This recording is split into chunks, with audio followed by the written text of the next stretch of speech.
Ilang araw lamang mga idol ang nakakalipas matapos ang nakakahiyang laro ng USA laban sa South Sudan.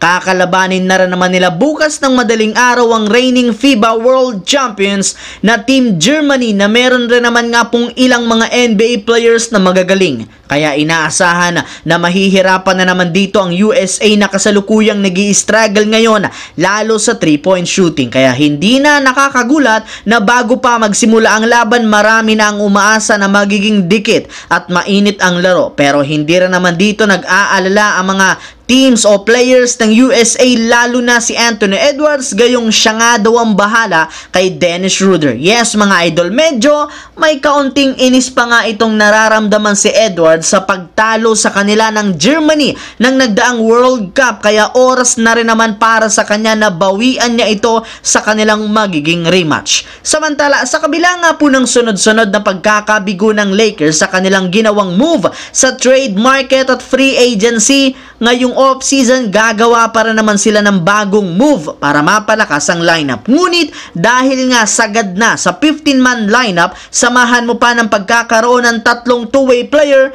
kailangan nga po nilang magbawas o magtanggal ng players upang sa ganon magkaroon ng bakanting pwesto. May ilan rin naman silang mga malalaro na ayaw at bawal na nilang i-trade kagaya ni LeBron, Davis, Austin Reeves, Dalton Keunig, Rui Hachimura, Bronny James at si Max Christie. Yes mga idol, bukod sa kanila, lahat ng mga hindi nabanggit posibleng gamitin ni Pelinka bilang trade asset upang matupad ang request ni Coach JJ Redick na isang bagong sentro. As of today, tatlong big man ang nasa listahan ni JJ Redick ang kanilang binabantayan, kagaya ni Walker Kessler ng Utah Jazz, Clint Capela ng Atlanta Hawks at si Wendell Carter Jr. ng Orlando Magic na pare-parehong merong mabababang kontrata na madali nilang makuha sa isang trade. Sa katunayan, kasalukuyan na nga nilang kinakausap ngayon ang kupunan ng tatlong ito at kung sino ang unang mag-a-agree sa kanilang offer,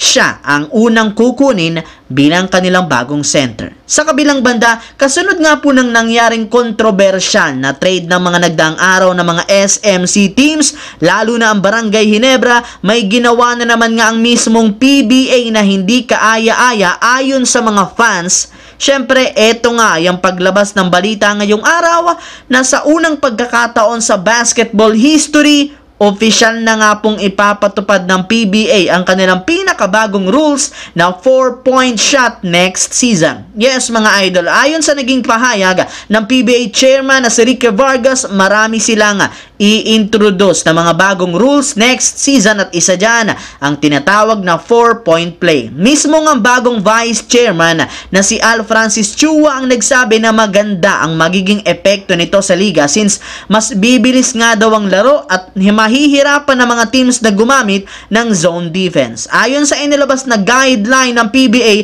ang 4-point line nga ay magme-measure ng 27 feet habang mananatili rin naman ang 3 points sa 23 feet. As of now, hindi pa rin naman natin alam kung ano ang tunay na magiging lagay o resulta. Ngunit marami nga po mga fans ang hindi ito nagustuhan. Sa katunayan, may ilan pa dito ang kasalukuyang nagre-reklamo na panatilihin na lamang ang dating rules at pagtuunan na lamang ang ibang mga bagay sa liga upang mas maging competitive muli ang kumpunan. So yun lamang mga idol ang ating bagong video na ating pinag-usapan ngayon dito. Once again, this is your J-Zone TV. Huwag kalimutang mag-like, mag-subscribe, pindutin ang notification bell sa akin channel para lagi kayo maging updated sa mga videos na pinapalabas ko.